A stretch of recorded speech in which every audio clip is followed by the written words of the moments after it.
Bienvenidas, bienvenidos y bienvenides a Mutaciones Auditivas. Este es un espacio de reflexión musical en su devenir social. En este segmento tendremos una serie de charlas desarrolladas en el Pabellón de las Artes respecto del metal, el hardcore y la escena independiente en Quito del siglo XXI. A continuación nos acompaña Mateo Javier Velástegui, músico e historiador. Gracias por estar aquí. Gracias David por estar aquí, por haber compartido, y gracias también a Mirlo que organizó esto y que dio la excusa para poder conversar de estas cosas. Qué chévere igual que se haga el registro.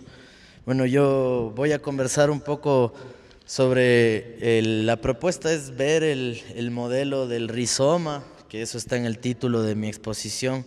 Es como otra manera de entender cómo puede surgir o cómo puede reproducirse algo en diferentes territorios, como vimos en la exposición del David, estas formas de mestizaje musical, identitario, cultural, como se quisiera decir, a veces no responde de una raíz tan fuerte, tan, se podría decir, jerárquica, como de un tallo de un árbol que directamente extiende sus raíces, ¿no? O sea, un árbol a veces puede ser centenario ese árbol y extender sus raíces súper largo y llegará muy lejos, pero dependerá de ese tallo central. Entonces, si es que ese árbol se fractura o muere, significa que sus raíces mueren, ¿no? Entonces, es interesante, en cambio, el modelo de la raíz rizomática, que igual lo proponen los teóricos Deleuze y Guattari para poder analizar este tipo de cosas. Y bueno, la raíz rizomática, el raíz rizoma es un término que viene de la biología, pero que se lo utiliza recientemente para las ciencias sociales, para explicar este tipo de fenómenos que no son tan fáciles de explicar, sino que tienen esas particularidades como las que nos dijo David. Entonces, como tal, la mala hierba o la hierba mala que crece en los jardines es una raíz rizomática, es una raíz que es distinta, como decía, a la de un árbol. Esa mala hierba crece y se extiende de una manera horizontal, se podría decir, a diferencia de un árbol que viene verticalmente y se extiende hacia abajo, penetra profundo, mientras que las raíces a veces rizomáticas, como las de la mala hierba, es interesante porque no son profundas, sino que más bien se extienden, su capacidad es de extenderse. Pueda que esa raíz se rompa en algún punto, pero lo que se rompió y lo que sigue por allá seguirá vivo y seguirá extendiéndose.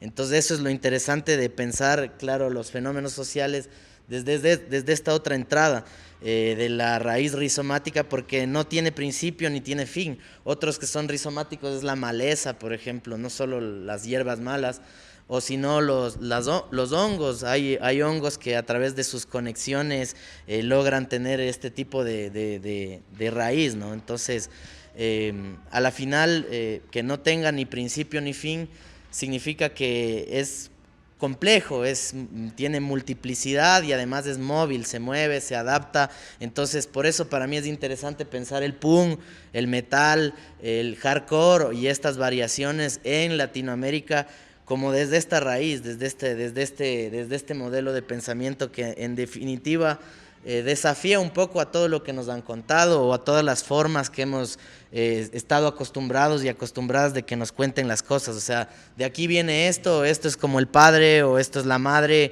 de aquí vienen los hijos y de aquí vienen los sobrinos, como si todo fuera así necesariamente tan jerárquico, se podría decir. Pero este tipo de cosas, por ejemplo, el metal, la mezcla del metal con las cuestiones locales, como vimos con la exposición del David, es precisamente más bien esa expresión de independencia que tiene el metal y las diferentes formas de expresión musical.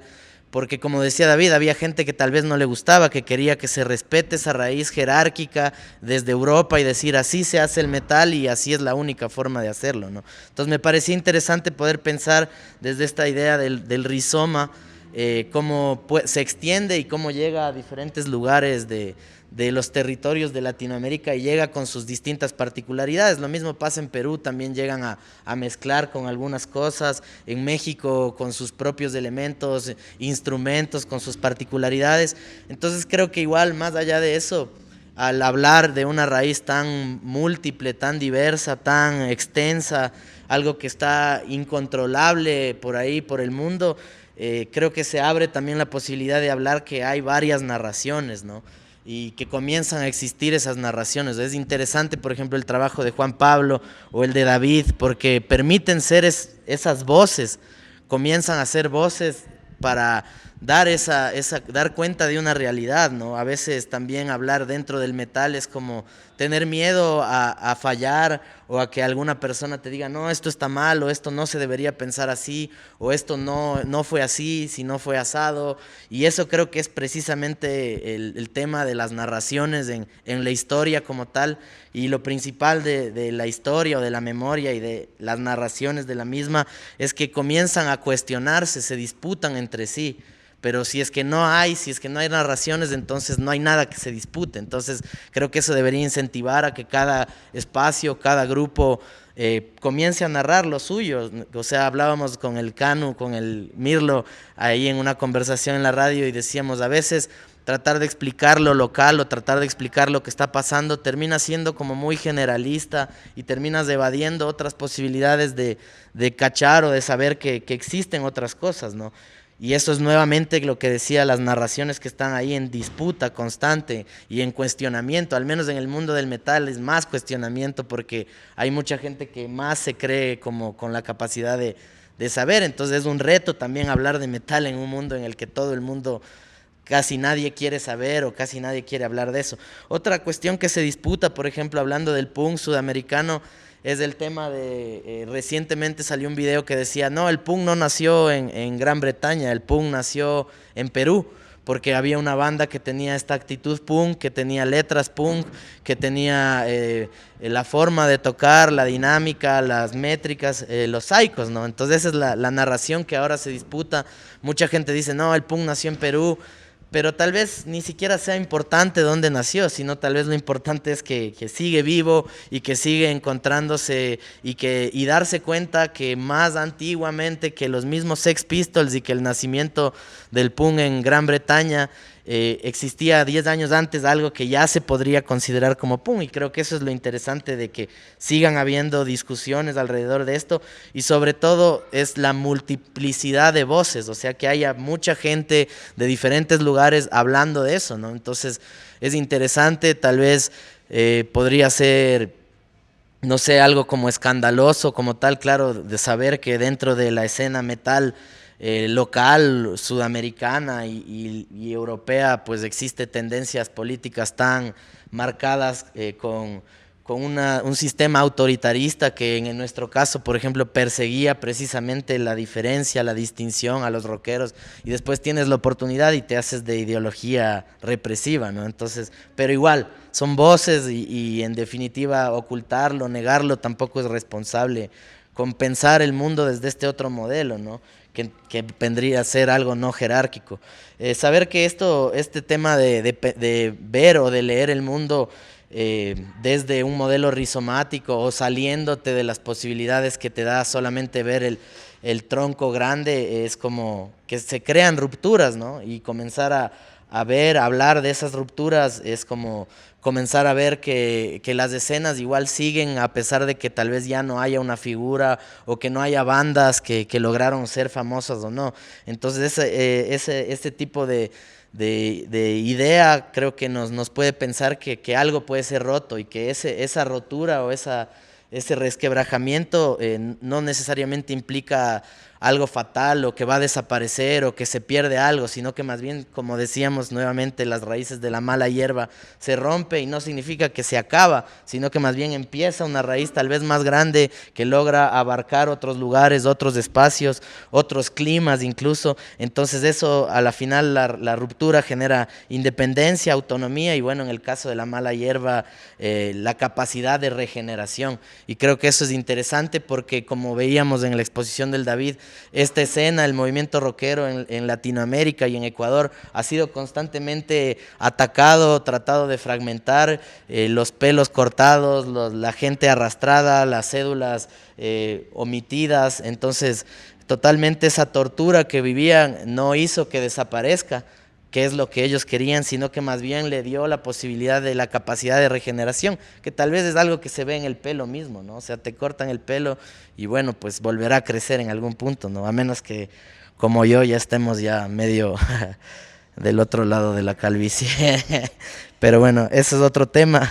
Creo que, en definitiva, hablar de esta ruptura o de esta posibilidad que le pasó al rock, creo que, por ejemplo, desde unos inicios del rock era como algo muy, muy marcado, rock and roll como tal, y la posibilidad, eso digo, rizomática o de la raíz como de la mala hierba es que se rompe, comienza a romperse y hay gente que dice, no, a mí no me gusta esto del rock, no me gusta el metal extremo, me gusta otra cosa, y va y comienza a generarse el aumento de dimensiones, ¿no? Y que básicamente, claro, como en la mala hierba, como en la maleza, ese aumento de dimensiones implica más conexiones. Entonces creo que eso es lo que genera el mestizaje, ¿no? Que hay más dimensión y por ende hay más conexión y te conectas con más gente, conectas con otras formas de vida, con otra gente que vivió de diferente manera su infancia, yo qué sé, y comienzan a mezclarse las cosas. Entonces a eso es lo que generan las distintas corrientes en el rock y en el mundo entero, ¿no? También la ideología podría pensarse que esa ruptura genera también estas distintas corrientes y que también generan sus propias estéticas y sus propias formas de vida y sus propias formas de ver la vida y de querer transformar o no transformar la vida, ¿no? Bueno, en el caso del rock vemos, como decías, el metal extremo, uno de esos, pero también hay otros espacios como el new wave, el ska, que son como muy diferentes, o sea, que tienen un estado de ánimo incluso diferente. Hay cosas que dentro del metal, del rock, del punk, o sea, tienes para todos los gustos y pueda que ni siquiera te llegues a encontrar con otros que les gusta otras cosas. Políticamente hablando, también aparecen otras dimensiones que podría decirse, por ejemplo, el anarcopunk, que trae una cuestión ya mucho más práctica dentro del movimiento y ahí creo que estas dimensiones generan también el aparecimiento de prácticas distintas, ¿no? Prácticas que se alinean o no se alinean con tu ideología o no, pero creo que es importante eso de las prácticas. Por ejemplo, hoy en día vemos en los supermercados que hay productos veganos, productos vegetarianos, y fácil se podría decir eso es por un activismo de grupos anarcopunk que comienzan a través de fanzines, a través de ciertos lugares, comenzar a decir, o sea, esto, hazte vegetariano, a meter otro tipo de radicalismo, ¿no? Hablábamos en la anterior exposición, hay este radicalismo también ya romántico, nacionalista, y hay estas otras formas también de un radicalismo en cambio individual, ¿no? Transforma tu vida, transforma tus hábitos, libera todas las cárceles. Entonces creo que eso es interesante dentro de este aumento de dimensiones. Estas prácticas distintivas es lo que también diferencia a los distintos espacios del metal, como decíamos. Hay gente que tal vez se dedica solo a tomar, solo a drogarse, y esa es su práctica distintiva. A veces esa es su práctica incluso hasta política, se podría decir, si es que se puede considerar así. O sea, me destruyo porque no sé, y hay otra gente que en cambio no lo hace de esa manera. Creo que eso es como también interesante poder ver dentro de estas diferentes formas de aparecimiento o de expresión, que esas prácticas muchas veces, en el caso del metal, del punk sudamericano o latinoamericano, estas prácticas fueron callejeras. O sea, el escenario de esas prácticas fueron las calles, como veíamos en el testimonio que nos presentaba David. O sea, la gente sufría esa represión en los conciertos y por ende la calle se vuelve algo súper interesante porque nuevamente vuelve a conectarse, ¿no?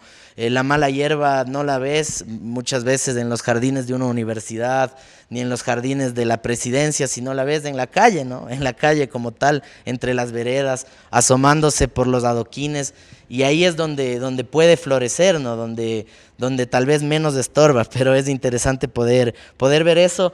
Y además de esta falta de espacios y esta obligación de habitar las calles, creo que estalla en el metal, en el punk, en el hardcore, estalla una capacidad creativa que nuevamente es interesante o valiosa porque claro, tiene que ser los fanzines, tiene que ser una forma de expresión más directa, podría ser el arte urbano, las intervenciones, los performances. Es como interesante poder ver esa capacidad creativa.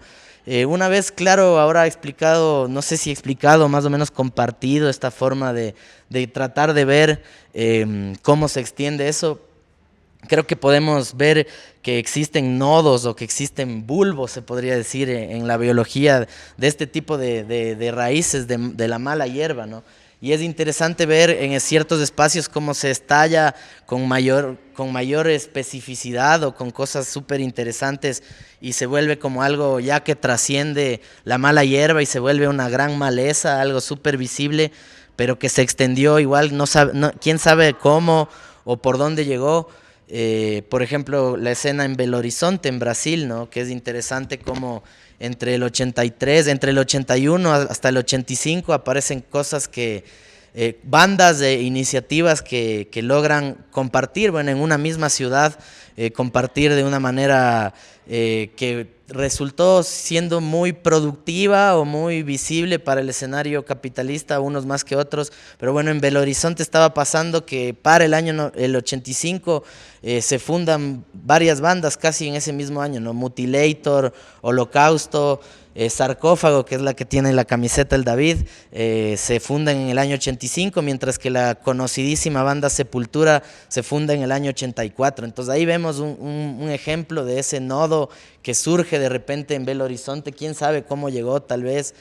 Podríamos también hablar de Cogumelo Records, que es algo que también va con lo que el estudio que hacía el David, es analizar las tiendas, no solo el espacio donde se exhiben más bien es el espacio donde se exhiben las bandas, del trabajo, de lo que hacen. Entonces en Brasil en el 85 aparece Cogumelo Records, que es súper conocido dentro de esa escena, ¿no? Entonces vemos cómo el rizoma también comienza a tener más visibilidad en algunos lugares.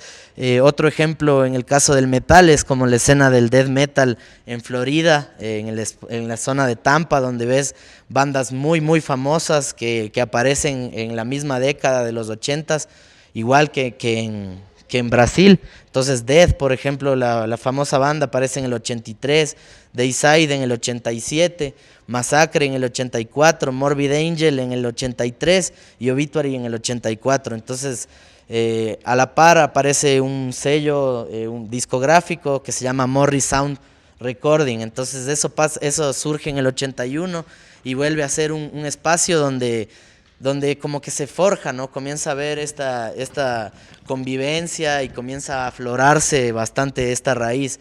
Tal vez no viene directamente, por ejemplo, de otras escenas del metal extremo que ya existía en Europa, como en Suecia, que hay una confabulación de bandas interesantes, pero tiene sus propias características. Entonces ese metal de Florida tiene unas características, ese metal de Belo Horizonte adquiere unas características también locales que responden a la situación local de lo que se vivía en Brasil en los años 80. Y otro ejemplo especialísimo que ha sido bastante hablado es el de Medellín, en donde en cambio aparece la convivencia entre bandas de punk y de metal extremo, como BCN o Mutantes, con Parabellum, Reencarnación. Esas bandas sufrían o atravesaban un momento político, social, sumamente complejo, se podría decir, porque se vivía tal vez algo que vivimos nosotros aquí ahora, y es una guerra de narcoviolencia totalmente exacerbada, en donde las víctimas ya no son solamente la gente que está dentro de estas esferas del crimen organizado, sino comienza a haber víctimas por todos lados, ataques, atentados. Entonces en el medio de toda esa violencia, en el medio de toda esa desesperación, esa angustia, aparecen estas bandas, ¿no? Entonces es interesante ver cómo ese rizoma vuelve a aparecer ahí también con una influencia. Creo que es interesante porque la conversación surgía también de una pregunta como de las clases sociales, ¿no? Y creo que hasta este punto es interesante ver cómo, creo que es algo que sí podría generar como un enfrentamiento como tal, como decir si esta expresión es como totalmente de clase popular o de clase obrera, a la par de que hay expresiones tal vez un poco más se podría decir, aburguesadas o con más dinero. Sin embargo, creo que todo está conectado y todo termina conectándose, porque en una lectura de Carlos Alberto David Bravo, que también me basé en eso para tomar un poco el análisis del modelo rizomático, decía, o sea, en definitiva los aniñados o la gente que tenía dinero era la gente que podía viajar a Estados Unidos y traer bastante música, ¿no? Esa música que después llegaba a las clases populares, que después se volvía como un tesoro, un coleccionismo, porque claro, como decía David, ahora las condiciones han cambiado, la tecnología ahora nos pone frente a nosotros un escenario distinto. Sin embargo, en otro momento era como eso, llegaba a ti y tenías que básicamente atesorarlo, ¿no? Pero está conectado, entonces la clase alta tal vez también tenía la posibilidad de viajar, de traer instrumentos, de traer tecnología, de aprender a tocar un instrumento. Entonces está un poco más entreverado, y creo que por eso me pareció interesante tomar el modelo rizomático, el de la mala hierba, porque desafía un poco esa jerarquía que a veces hemos analizado siempre, y también desde la crítica social no hemos podido tal vez salir un poco de eso, ¿no? Entonces es interesante, y bueno, para ir cerrando, nuevamente creo que es algo incontrolable como tal, o sea, no podemos controlar esa influencia a tal punto de decir esto va a causar tal efecto, o de predecir qué es lo que va a causar tal influencia o no. Por ejemplo, en este libro del punk de Medellín que les comentaba, de Carlos Alberto David Bravo, él decía incluso que hay mucha gente que se ponía como temas de ideología nacional socialista solamente porque sí, no porque tengan afinidad con nada, sino solamente porque era algo que tal, o sea, les parecía interesante retomar un nombre o un símbolo, y que después con el tiempo ya fueron como estableciéndose más diferencias, pero en un inicio como que no es tan determinante. Creo que es la experiencia, las prácticas callejeras, cotidianas, las que van moldeando cómo terminas haciendo o cómo dejas de hacer las cosas, ¿no? Alguna vez estuve en México visitando esta biblioteca anarquista que se llama Biblioteca Social Reconstruir, y pudimos conocer al fallecido Toby Libertario, que era una de las personas que muy reconocido de esta biblioteca, que básicamente trabajó en compilación, en archivo de material desde hace muchísimo tiempo relacionado con el anarquismo. Y yo le pregunté como, oye, ¿cuál fue la primera vez que escuchaste anarquía en tu vida, no? Y él me dijo, con los Sex Pistols, o sea, y yo digo, o sea, qué chévere, o sea, que a través de los Sex Pistols haya sido la primera vez que hayas escuchado anarquía, a pesar de que tal vez al día de hoy, no sé, la gente ya no le asocia a Sex Pistols con anarquía ni con nada cercano a eso, ¿no? Entonces, es interesante los efectos que genera eso, y creo que eso es el reflejo del rizoma como tal. Es algo que no puedes controlar, no es esa jerarquía que viene. Entonces, no es algo que, claro, que lo podamos contener, sino que más bien es algo que está ahí, ¿no? Y bueno, finalizo igual diciendo que, claro, esta metáfora del jardinero es la metáfora del Estado, es la metáfora de las entidades del Estado.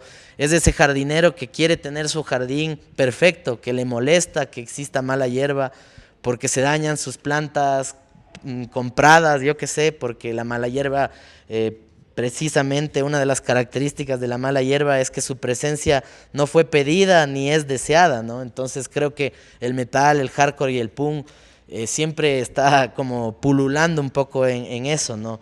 En que no te han pedido que existas, ¿no?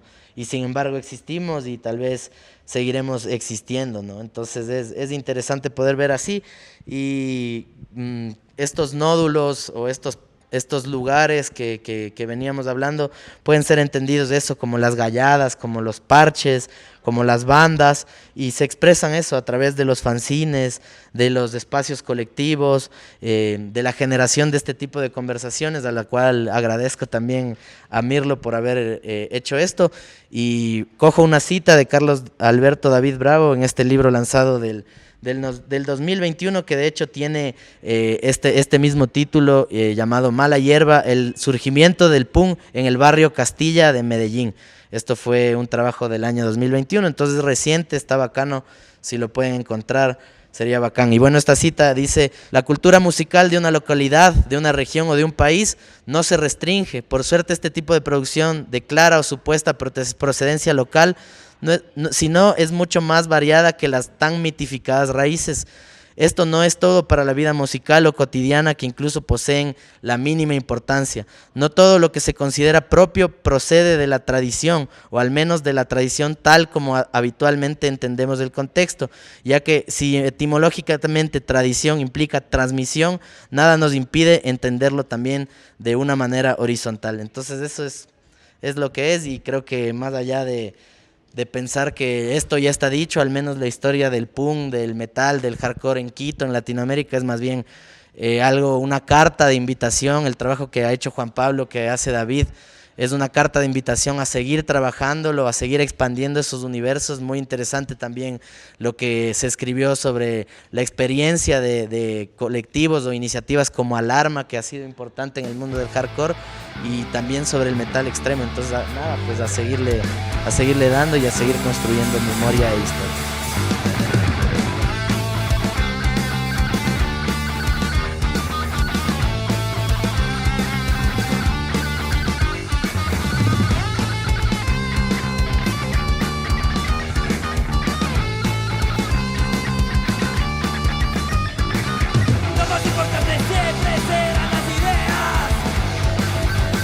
Que llevas en contra de este sistema.